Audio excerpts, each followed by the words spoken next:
Hey everyone, welcome to the podcast today. Please come in, join me. This podcast is an open door for those seeking a little hope that'll spark a fire.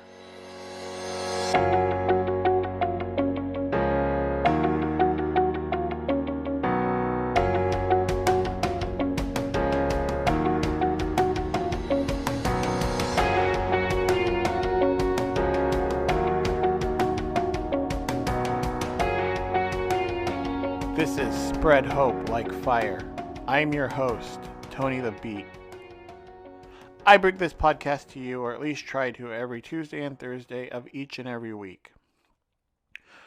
You can get this podcast several ways: iTunes, SoundCloud, Google Play Store, Overcast, and you can even go on YouTube, type in Spread Hope Like Fire and listen to it on there, which doesn't make sense, but if you don't have access to the podcast in these ways, you probably aren't even hearing this, but you can go and let your friends know that it is on YouTube as well.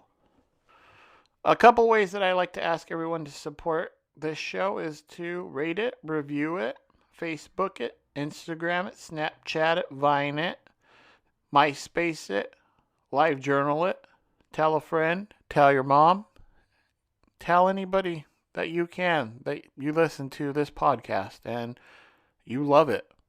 Also, I'd like to mention that this is a listener-supported podcast, which is supported by you lovely listeners. I urge everyone each and every week to head over onto patreon.com/spreadhopelikeFire. Become a patron. Help support the show. Help me further this message. Help me further the community. Help me further help others that are in need of help. I said help quite a lot. I like to think of it as a virtual tip jar, but also in other ways to help, like I said, further this show.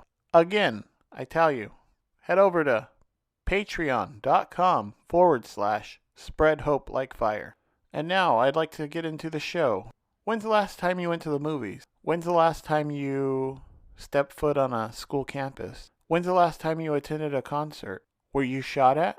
Were you bullied? Did you have some sort of altercation? Do you know anyone who lost their lives at any of these events or places? Sadly, our society has turned into something where a simple movie turns into losing your life. Sending your kids to school, you may not see them come home again. Attending a concert, maybe the funnest, greatest time of your life. Seeing someone you really enjoy singing, but you may not come home from that concert. You see, our society has come into an age of what is called active shooters. I like to call them terrorist attacks. I want to get to the bottom of why and how these terrorist attacks are happening and what's causing these people to lash out. For me, there's a lot of factors that I think go into this issue, and there's a lot of factors that need to be looked at. Mental health is one of them. I hear a lot of people arguing about how it's gun control and how it's more laws. But I urge everyone to start talking, start sharing, start opening up and being respectful of each other's views. And let's try to get to the bottom of this, because too many people are dying. Too many people are suffering. These shootings have become something so common. And like I said on Tuesday's podcast, I was bullied a lot in school. Very badly, to the point of it gave me low self-esteem and depression and other issues. But there's this one incident in 7th grade. Columbine happened. These two kids went into their school and they took guns and bombs and shot and murdered people, teachers, anybody that was in their way. And for me as a kid back then, I didn't understand what was going on. I didn't understand fully that these kids were troubled and possibly bullied, and I don't really remember too much of the background of what happened at Columbine, but I remember being in junior high at the time, and there was this one kid that was in 8th grade. I was in 7th grade, and he had also been picked on and bullied, but he also was a bully. He picked on me a lot. He picked on others. He made it a point to make your life or day miserable for that day. And so when Columbine happened that week, it was like the end of the week, I think, and I had gotten pulled into the principal's office with several other kids, and I was the last one to get there. And it was the end of school, and they told me I had to go to the principal's office. And I walk in, and there's other kids I know, and I sit down. And I thought I was in trouble. I thought I did something wrong. I don't know. And the principal had explained that this one kid had been identified and had been plotting the next Columbine, and they had found a hit list. And one of the kids within that room was the one that came forward and told school officials that they had suspected that this kid was going to come to school the next week and kill us. And we had all been on that hit list. And he said that that the kid was going to make us the next Columbine. And I remember at the time, that was what was going around throughout the entire nation, is that kids were threatening to make schools the next Columbine, the next massacre. And so I was scared. I didn't know what to do, and my mom didn't know where I was. I was at the end of school. We didn't have cell phones back then, so I couldn't really call her and say, "Hey, I'm in the principal's office. Someone wants to murder me." But we had gone through the process, the court process and the hearing, and I had to testify and say what the kid had done to me bullying wise. And he had gestured at a few of us that day in PE that, he's going to kill us with a shotgun. But, he made the gesture of the shotgun and shot at us. And we didn't think nothing of it until we learned that he had written out a list of people that he was going to murder, and that scared the crap out of me. And now we flash forward to 2018.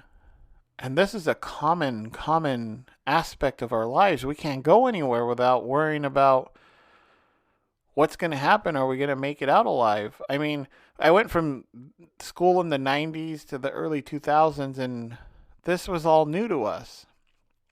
And I returned to school around 2013, getting my bachelor's degree at a community college, and that was my first step. But I remember going to every class that week, and the introduction for every class covered what to do if there's an active shooter.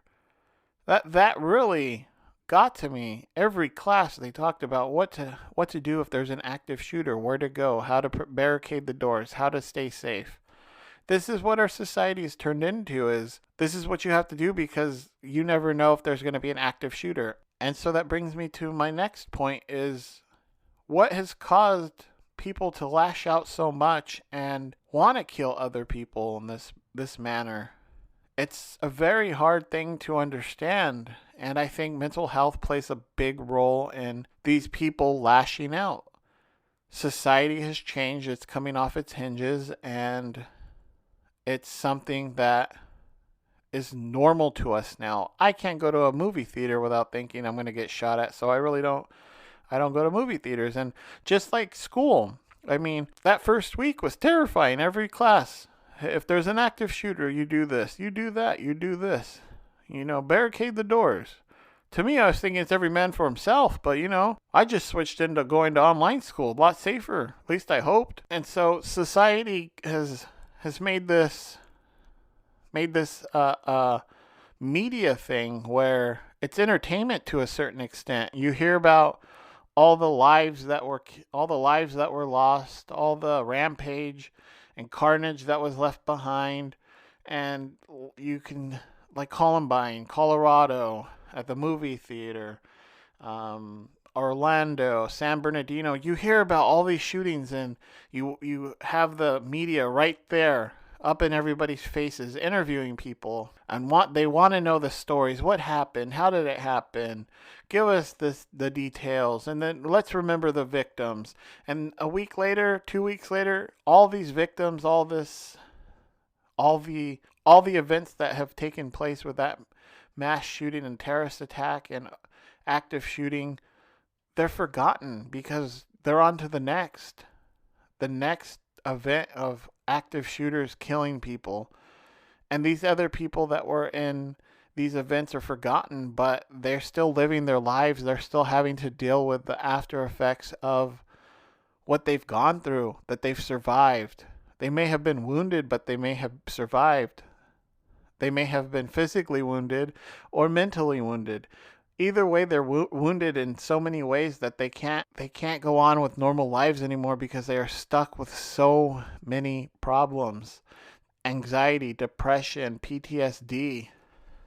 I remember that I had a professor one time in my psychology class tell me that PTSD did not stand for post-traumatic stress disorder, that PTSD stood for something completely different. He said PTSD stood for, please tell me why some wounds do not heal. I think that's a great sentiment as to what happens with these events that take place within our society. It leaves so many people struggling, so many people not knowing what to do, reaching their wits' end. And like I started talking about on Tuesday, and I was really adamant and passionate about getting that message across about suicide. People in these events commit suicide because they don't know how to handle or deal with the problems that they had been given. This situation was something they didn't want, but they were given. And a lot of people don't understand why. And so, as a society, people that don't understand why sit on the sidelines and they argue.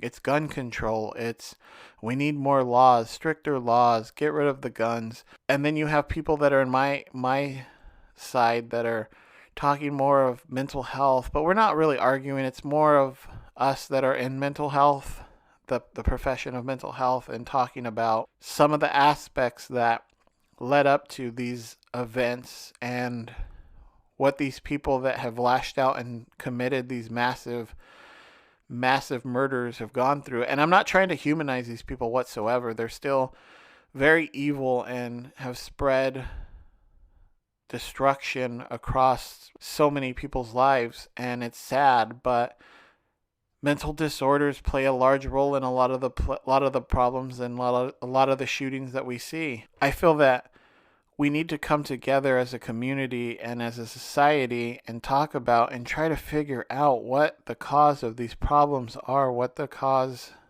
truly is, and not argue one point and try to be right and scream and yell at the other person that you're right, because it's not getting us anywhere. It's not furthering the conversation. When has the last time you've ever been in a conversation or a debate where you're being yelled at and you say all of a sudden, oh, they're yelling at me. Now I understand. Stupid me. All they had to do is yell it at me, and now I get it. Never. So I want to continue this conversation. I want people to start talking about what they think, and I encourage you, let's talk about this on Twitter. Hashtag Spread Hope Like Fire podcast, and tweet me at TonyTheBeat85. Let's start talking about the issues that we think that we need fixed. I like to think and take the side of Socrates. He always had this stance that he never knew anything in the world, that he was always learning, that he was always changing his mind. People were changing his mind. Things were changing his mind. He never really knew the truth of the world. And I think taking that step and taking that viewpoint is something that we all should do in order to further understand where and what is going on. Because for me, I'm always open-minded to where I want someone to change my mind at some sort of view that I have that may be wrong, and let them explain to me why this other viewpoint, as opposed to my own, is a better one than the one I have. And many times I've learned that way to understand and better myself. And I think that's what needs to be going on, is for us to better understand and not think we know everything in the world, that we know how to solve every single problem, because that's what's going on now. Everyone thinks they're an expert. For me, I'm not an expert. I know I'm not an expert in this field. But you have these young kids on campuses screaming and yelling. You have adults at rallies screaming and yelling that they know what's going on and they're experts and statistically this, statistically that. But there's no resolution that's come from all these shootings ever since Columbine's happened. The shootings just multiply. And they continue to grow, and it's something that isn't going away. I think that bullying, I think that discrimination, I think that the harshness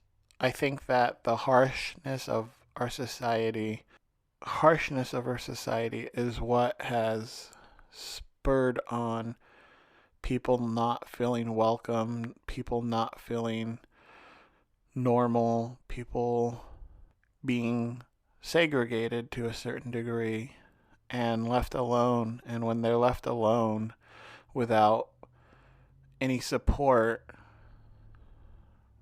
they become something that they were not. They enter a dark place. They enter this darkness that they can't escape. And we see this darkness expressed in these horrific, horrific tragedies that we're seeing. Sadly, I look at the world and I see that it's getting darker. The darkness is slowly taking over the light. I still like to believe that there's more light within the world than there is darkness. But like I said, I see so much tragedy that's continuously growing and continuously spreading and is common within our world that there's something that needs to be done. I would like to hear other people's takes on this. This is my take, and I'm probably not right on a lot of things, but mental health plays a lot in everybody's lives. When people reach the end of their rope, they lash out in ways that they never thought they would be able to or never thought they would lash out. That may be violence, that may be self-harm, that may be drugs, that may be shooting other people and killing other people. It's just something that happens when people reach the end of their rope. They have no way of seeing a way out of their situation. And so with that, I'd like to invite all of you to welcome my next guest on the show. It's a good friend of mine, Michelle. She's a survivor of the Route 91 tragedy, the concert that happened in Las Vegas where an active shooter at the Mandalay Bay Resort had plotted to murder as many people as he could at this concert and rented a room that had a perfect view of the event. And she is here to share her story about surviving that night, what she went through that night, the recovery process that she's going through from that night to the day we talked on this podcast. And she's a very inspirational person to hear. And I want to make sure that her message is heard clearly. So I think what I'm going to do is break up this podcast with her in either 2 or 3 episodes so that it doesn't feel rushed. I know that with certain podcasts that go on for more than an hour or so, viewers start to miss a lot of the messages, and I don't want that to happen with her message. I want people to be able to clearly and wholeheartedly hear her story and her struggles, and hopefully help those of you who have been in such situations, such tragedies where there was an active shooter and you survived, or you knew someone that was in one, or you knew someone that passed away in one.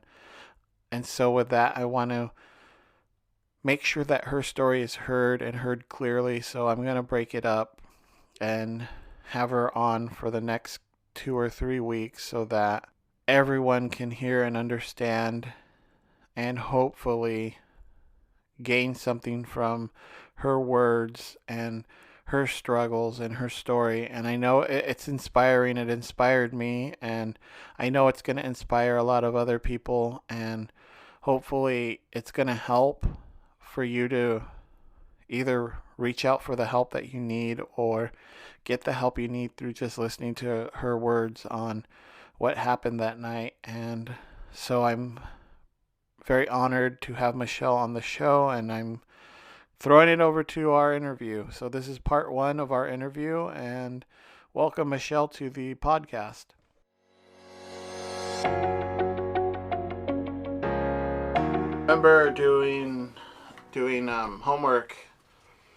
I was writing a paper that night, and I had the TV on just randomly on one of the news stations, and it had come on that there was an active shooter at the concert, and I started freaking out because I knew I think about like 8 or 9 people that were there, and so I ended up getting on to Facebook and my phone and text messaging everybody and messaging them through Facebook to see where they were.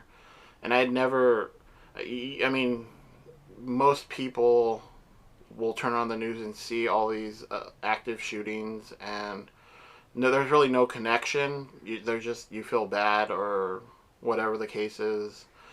I never had felt scared to a certain degree because I knew so many people there, and I didn't know what to do. I felt helpless because I wanted to make sure everybody was okay, and I got like 3 responses out of the like 9 or 10 people, and so I was freaking out trying to figure out where the other people were.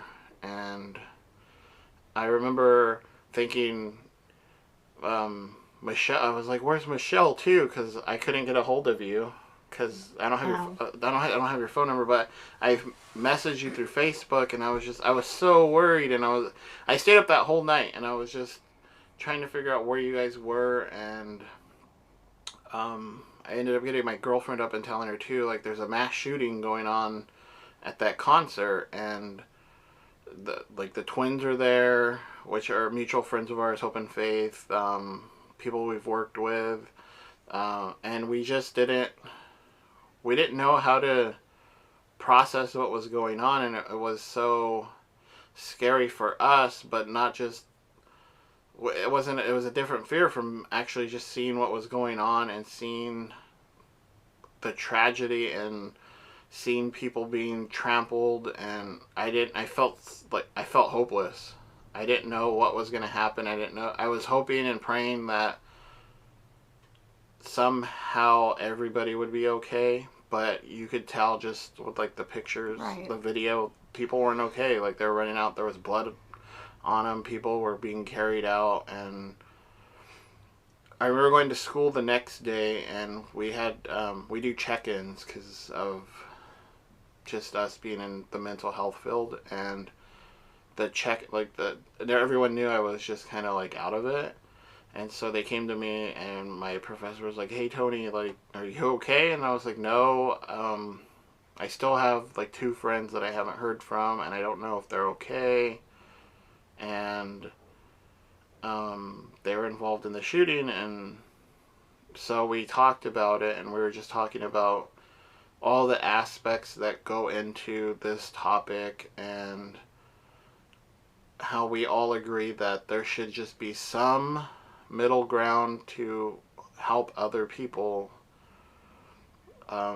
deal with this, and that we see so much of this almost on a daily basis, monthly basis. And like the first shooting I remember was Columbine. Yeah, that was horrific. And like, that was something completely new to American culture, and I think that started it off was Columbine. And I was in junior high when that happened, and now it's just so common. It's more than common now. You hear it at least once a week, once a month. A lot of the stuff they don't even make a big deal of it anymore. So yeah, I mean, because it's so common. Yeah, it's become part of American culture, really. Yeah. I remember the shooting for that Batman movie. Like, I have anxiety going in. I don't like going to the movie theaters anymore. I haven't been to the movies since. Well, I went one time with my girlfriends, and I couldn't even enjoy the film. So. Yeah, like, I make it a point to sit closest to the exit door that I know that is locked when we go. because there's I don't know, and then I get really bad. I wasn't even there, but I have bad anxiety as it Well, is. I've always, I know this sounds morbid, but I've always planned in my escape route, no matter where I've gone. I've always thought, I just need to make sure I know where to go, how to get out, just in case. So I've always planned that, but now it's even more so. And I don't like to. I like to sit where I can see everything that's going on, but I also like to be close to the exit. So it's my new normal. We have what's called a new normal. It's sad that we have to that there's people out there that actually think these things because we have to. We have to. It's like it's forced upon us now that we have to. We don't know if we're going to something that we may not come out of it. Like just a simple movie. I remember going to the movies when I was a kid, and it was fun, it was a fun experience, and now it's really not. Well, they just had a fake, I guess, a fake shooter, you can call him, go into a Las Vegas mall just a couple of weeks ago. A man with a hoodie on and a mask walked in with a fake rifle. And, total mayhem. They had to evacuate the entire mall, and this is in Las Vegas. There's a lot of people in there. They did 3 sweeps and still couldn't find him. So, it's just the new normal now. I mean, yeah, it's a sad thing. I mean, you heard my point of view, and I mean, I was watching it and scared. I don't know how you guys, all of you guys, I've heard your guys' stories. I've heard Faith's, I think, the most because she's opened up a little more about it. Yeah, she's starting to open up quite a bit. Theirs was a little more, I guess trauma is trauma. You can't really put it on a level 1 to 10, but they were more in, excuse my expression, kill zone. They were more in that area of where a lot of the deceased were shot and killed. So they saw quite a bit more carnage than I did, although I did see quite a bit on my way out of the venue. But it makes you have a newfound respect for your first responders and your military, who have to see that on a daily basis or monthly basis or yearly basis, whereas we saw it one night and we still aren't the same. I don't think we'll ever be the same. We'll never be able to unhear what we heard or unsee what we saw. And it will stay with us for the rest of our lives.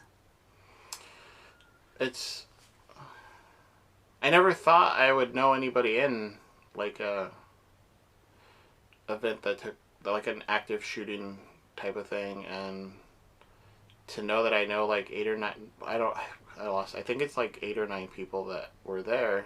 Yeah, there was approximately 2,200 people there, so they said, at that time. But imagine just total mayhem and first confusion, and then after that it was complete mayhem and everyone trying to run and get out of harm's way, and to not know where your loved ones were for quite a while, and then to find out the ultimate. It just wasn't something you want to relive, but it helps me to talk about it. The friends that I was actually there with, we don't talk about it together. We actually haven't really spent that much time together since then.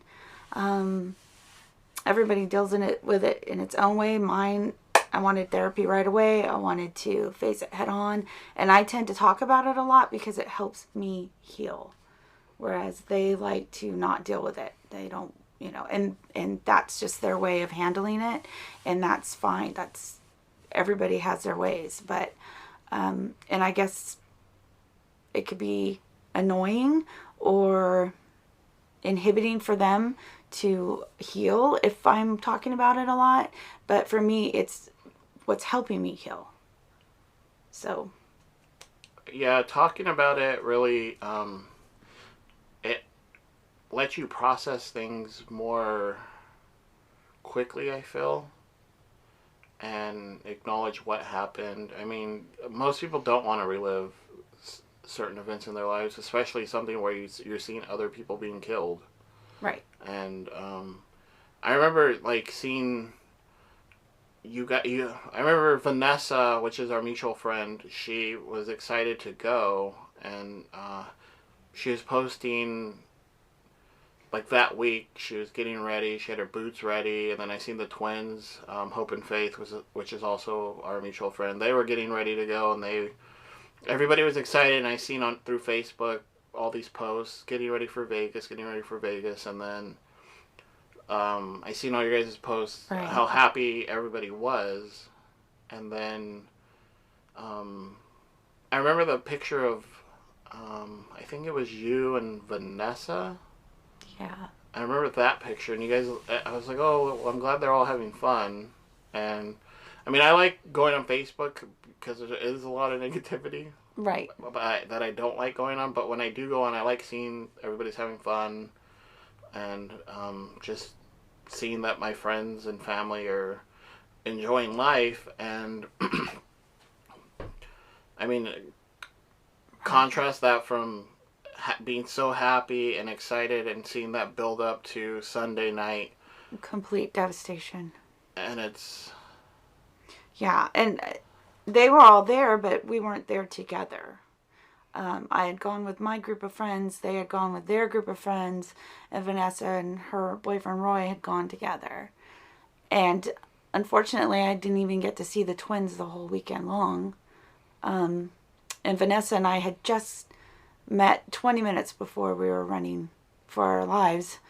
We decided we were going to take pictures together. So I told her I'll come over and we'll just at least take pictures. And we had a full-on conversation about anxiety and how her boyfriend felt about going up towards the stage. Vanessa, I guess, wanted to go towards the stage, and Roy asked me to talk to her about that, and he had anxiety about it, and I get that because I have very high anxiety about that. I don't like to be in the big middle of a crowd like that. I like to be able to have control of my situation in the event of something like this. And my words verbatim to Vanessa was, baby girl, trust me, you don't want to be up there if he has anxiety. I get it. I have the same thing. And in the event of an emergency, you want to be able to get out and you don't want to get trampled. And I mean, this was my conversation with her. 20 minutes later, we're running for our lives. And I just felt like I jinxed us in some way, which I know sounds ridiculous, but when you have trauma brain, nothing sounds ridiculous anymore. Everything makes sense to you. So to me, that makes sense. Like, I feel like I jinxed us. And 20 minutes later, we're running for our lives. And I had no idea where she was, where Hope and Faith were. And at that moment, when you honestly don't think you're going to make it out, my only thoughts were them. I mean, I'm older and I've had a great life. Do I want it to be longer? Absolutely. But if I had to go home to the Lord tomorrow, at least I did have a full life. I have a wonderful son I've raised. And I just want them to experience life like that. And they were too young to be taken away. So, until I heard from them, which Vanessa's amazing. I mean, she has more strength than she knows. Because she was the first one to message me and tell me that. Where she was. And that she was okay. And that her and Roy made it. And to check to make sure I did. And she did everything she could to reach the twins and find out if they were okay, to let me know that they were okay. And that speaks volumes of her character there alone. She's pretty amazing. But yeah, I have quite a bit of survivor's guilt. New words that I've learned: trauma brain, survivor's guilt, PTSD, and anxiety are things I never used to have before. I've never had anxiety before in my life and never understood it because my boyfriend suffers from it pretty bad, to the point where he has to take medication for it. And a lot of the times I lose my patience with him because I don't get it. And now, trust me, I get it. It's debilitating. Yeah, my girlfriend I know living with her is, I put her through a lot. Because she doesn't, no one, like, she doesn't get it. My family doesn't understand how anxiety works. And simple things in life become so hard to do with anxiety. Because you overthink everything. Well, it just takes over your whole body. It takes over your whole being. And, like, I'll have full-on anxiety attacks that lead into panic attacks where I feel like I'm just going to die. Right. And people around you don't get it. And at that moment, like, you don't really care. But afterwards, I feel, like, embarrassed. Because it's like, oh my God, something so simple turned into this big event where everybody's worried about you. Where you get blamed for being dramatic. I know I've used that word before for my boyfriend. I have actually used that word before on him, that he was being dramatic. But it's not until you go through something, until you suffer that yourself, that you honestly don't know. And anxiety it's horrible. For those that don't understand anxiety or have never had it, I mean, I envy you. Right. It can actually make you feel like you're actually having a heart attack. Like you're actually, you completely lose control. You feel like you're dying. Yeah, everything's overtaken. You're just, and you can't stop it. And people that don't understand it, that you are involved with, I mean, either romantically or your family, and they just don't, there's no way to really explain how you feel with anxiety. No. It's a feeling, and you can't, I mean, you can, how well can you really explain love or hatred or anger or, well, anger you can probably, you can do pretty good with that. Probably to an extent you can explain. It's like a heaviness. It just, I mean, I don't know I know what would probably be going through my head if it was me in that situation. Just, I would be thinking about everybody back home. As soon as I got to where I felt I was a little bit safe, I actually ran and Superman dove under some bleachers, and the bullets actually hit right behind me. I could actually feel each puff of air as each bullet hit behind us. And at this point, unfortunately, I had gotten separated from my group. There was a group of 8 of us, and in my mind, as my capeless hero was telling me what to do, my friend Tammy that I was with, her brother is a police officer in Inglewood, and he knew exactly what the first few pops were, and once that bump guard was set, he knew exactly what was happening, and he went into straight police mode, and he got us all down on the ground and laid on top of us and told us what to do, and I listened to every word he said because he made sure that we all were listening. And he said, when I tell you to run, you guys run. When I yell run, you run. And in my mind, I had already watched the bullets deflect off of a staircase because we thought that it was fireworks. The people behind me the girl was screaming and her boyfriend was telling her it was just fireworks. And I had just watched Richard mouth that's an automatic weapon, and he was scanning the whole crowd looking for it. I mean, he went straight into police mode, and I'm watching him, and I heard him say it's automatic weapon twice. And when the girl behind me screamed and her boyfriend was like, no, that's fireworks, and I said, well, I see the smoke, and I just happened to point to where I saw the smoke. And actually, it wasn't even smoke, it was the bullets deflecting off the metal staircase. So when I said that, Richard turned around, and when he saw what I was talking about, he just went white. He just threw us on the ground, covered us, and was telling us what to do. He was trying to get everyone around us down as well, but no one was listening to him in the chaos. And in my mind, I was just plotting which way I'm going to run. I'm just picturing the venue and where there's metal. I'm like, okay, well, I just watched metal deflect those bullets, so I'm going to run where there's metal. And if they were talking about which way to run when he was giving the instructions, I wasn't listening, because at that point I was in survival mode and trying to plan which way I was going to run. And so when he yelled run, I ran the opposite direction that they did, because I was running towards the bleachers. And when I Superman dove under there, that's where the bullets hit. And I actually met some people who helped do the cleanup, and I use that term loosely, at my 6-month candlelight vigil in Las Vegas for Route 91, and they told me there was actually marks in those bleachers from the bullets. So I know I didn't imagine that, because I felt that. I honestly thought that I was going to die. And so I did say my prayer, and very calmly, which was bizarre because a huge wave of calmness came over me. And after my prayer, and I took my phone out, and the first call I made was to my boyfriend. And unfortunately, he didn't answer because he's a milkman, so he gets up very early in the morning. And so I called my friend Kim, who unfortunately wasn't able to come with us.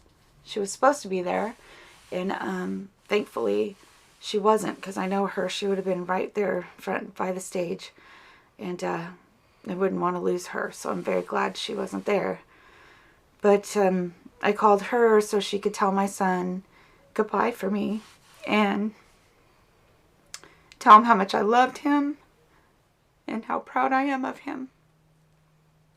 And I felt that only a mother can convey to another mother how much they love their children. So I knew that she'd be able to, in that event, tell my son exactly what I needed him to know if I didn't make it out of there.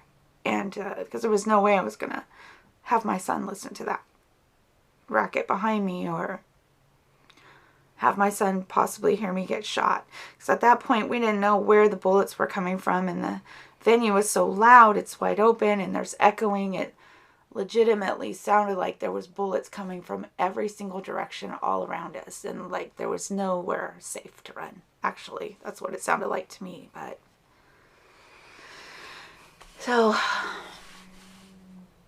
you're right. I mean, you worry about people at home, like things that you still need to do or unfinished, that, And then my next worry was where my friends were, and then getting out of there. That was the next one. So I remember talking to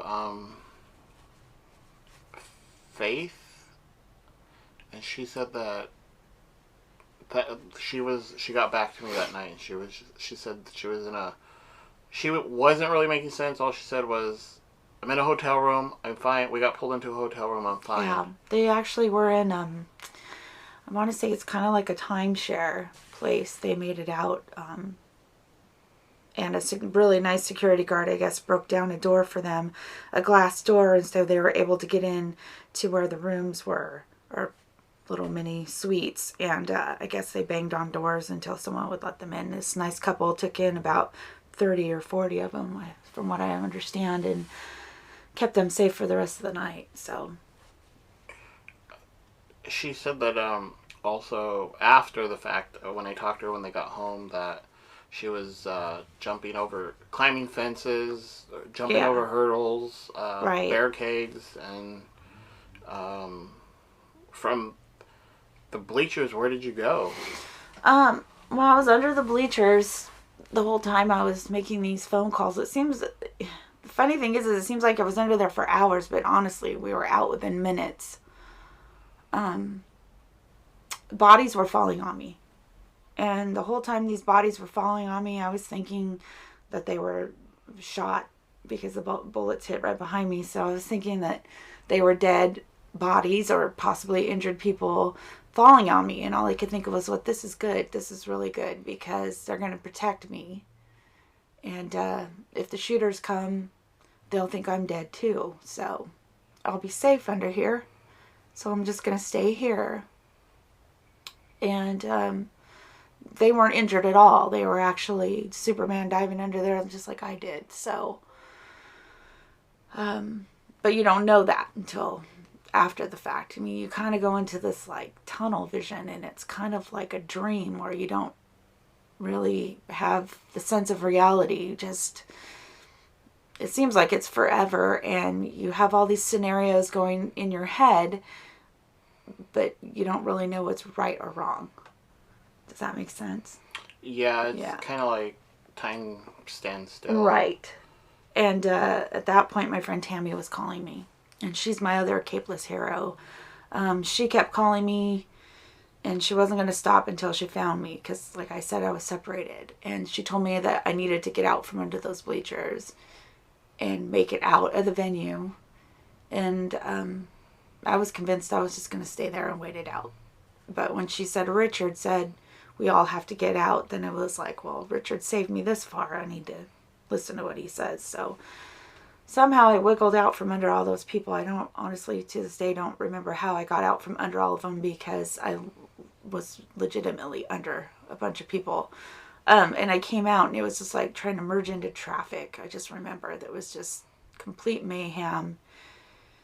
And bullets, you could hear the bullets flying over your head and whizzing by. And I just remember somebody stepped on the back of my sandal, and I just face planted. I went straight down to the ground, and then I started to get trampled. Luckily, Tammy was calling me, and I had my phone in my hand, and I held my phone up and was just screaming for help because I was being trampled. And this really tall young gentleman, I don't know, I still haven't found him, he scooped me up. He yelled at everybody and said, stop, you're hurting her. And he put his hand under my underarms, and he lifted me up like I was a little rag doll. And he started yelling at the crowd and telling them, we're going to get out of here if you guys would just calm down. Like, we need to listen to each other. We need to help each other. And luckily we did. We listened to him, and we formed this little snake, and we just kind of etched our way out until we got through where there was the food trucks, and then there was the vendors. And I haven't found which vendor it is yet either, but she tore down half her vending booth and was like yelling at us to run this way. And nobody was listening. Once we could all break free, they were just running towards Las Vegas Boulevard. And I remember I was running with them, because when you're by yourself, you're like, what are we going to do? Where are you going to go? Yeah. So I started to run with them, and some voice in my head just told me, stop, don't go that way, and just turn around, go back. And I just remember just stopping dead in my tracks, and I was like, okay, I'll go back. And I remember turning around, and I ran over to her, and I said, I'll go this way. And she said, okay, sweetheart. She held her lattice part of her booth down again, and she grabbed my arm, and I remember she looked me in my eyes, and she said, don't look down. Whatever you do, don't look down, sweetheart. Just run. And I'm just a very defiant person, so the first thing I did was look down and just see all the carnage, all the people shot, and the bloody bodies, or their friends are full of blood because, they're dragging them out, or they're being hit at that time, because there were still bullets flying this whole entire time. And I just remember running towards the street, and all I could see was one police officer at that point. There was one police officer, and he was in the middle of the street, and he was waving at us, come on, come on, and it just kept running right towards him. And when I got to the street, I stopped. I don't know why I stopped. I guess I felt like I was safe once I was out of there, and the cop was right there. And then total mayhem started again, of course. And then I just made it into the Tropicana, and then I was on lockdown there till 6 a.m. the next morning. And fortunately, that is where I was reunited with my group of friends. So, and then that's when Vanessa let me know that her and Roy were safe, and that she heard from the twins and they were safe. And then the twins messaged me, and they really wanted me to go find them. And I felt helpless because They were so scared and I couldn't get to them. And I also told them that they should go to that concert because they would have the time of their lives. And we all know how that turned out, so I have a lot of guilt for that. I have a lot of guilt for a lot of that because I convinced them all they should go. And then that turned out to be the worst night of their lives. I mean, I can understand the guilt, and I can understand the emotions that go behind it. Yeah. I mean, there's so many factors that go into this shooting that, I mean... Yeah. But like you said, you just look at all of our pictures leading up to, it's a 3-day country concert, so Friday, Saturday, even Sunday leading up to that 10 o'clock hour, it was the best time ever. I mean, me and my girls had an amazing time. And that was going to be our annual girls trip. I mean, that was our second event going, so. And now it's scarred. And everybody in your groups, they all survived. We all right? made it out. Okay. None of us were physically injured other than bumps and bruises and scrapes. We all had those, but mentally we were all a little screwed up. I can only speak for myself now, but I'm still dealing with that. Yeah. Did you reunite with the twins? No, I never even seen the twins the whole entire trip. Just Facebook posts and messages. We planned to get together and have a drink, but it's in Vegas. You try to get pool time in, you try to get gambling in, you try to just do Vegas and do the concert, which is virtually impossible because the country concert is from 2 in the afternoon till midnight all 3 days. So you're pretty exhausted and it's hot out there and it's just a lot to do. And so unfortunately I didn't get to meet up with them at all during that time, but. And then, so you were held in the Tropicana until 6. Till 6 a.m. Yeah, they had us on lockdown the whole time when SWAT came in and TSA searched all of us and searched the building and said that it was warranted, it's safe that we were able to stay there. But we all stayed in one huge convention room and they tried to make it comfortable for us. They gave us bed sheets and towels and water. But, from all the running and diving and, your body, you just feel like you got hit by a Mack truck. So it's kind of hard to lay on a hard floor or try to get comfortable or even try to relax because you still don't know what happened and you still don't know if it's safe where you are. Yeah, sure, SWAT's in there with us, but they also came in looking for people of question twice the whole time we were in there. So that didn't make you feel very safe, Okay, I didn't think of that. Yeah. At one point when we were at the Tropicana, we came out from the basement and they said, SWAT says the building is safe. You can come out now. And it was business as usual. They actually opened the doors and they let people come in with suitcases, to check in. And that just did not rest easy with me because I don't know who these people are or what's in their suitcase. I mean, some lunatic just shot at us and I didn't feel safe at all whatsoever. And then it wasn't, but maybe 5 minutes later, they started yelling at us again and suits started running towards us and they said, everybody get into one area. And then that's when SWAT decided to search us all and put us in one confined area just to make sure because apparently we weren't safe. So I never know. And on that note, I'd like to end the show and thank Michelle for part 1 of sharing her experience with us all. It's greatly appreciated. It's greatly going to help many people hear her story. Michelle had mentioned that she's part of a support group that is on Facebook. It's Route 91 Survivors 805. It's a public group. I encourage everybody that is connected or needs that support from that event to join the group. Again, it's Route 91 Survivors 805. And I can't wait to have Michelle back on the show later next week.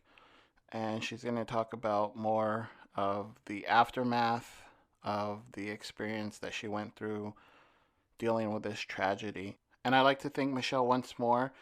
And please, I encourage everyone to head over to patreon.com/spread hope like fire. Join Michelle as a patron on that account to help support this podcast and so that we can build this community even bigger to help everyone that's going through life struggles or tragedies or just needs a helping hand. Again, that's patreon.com/spread hope like fire. For Tony the Beat, thank you for joining us. We'll see you next week.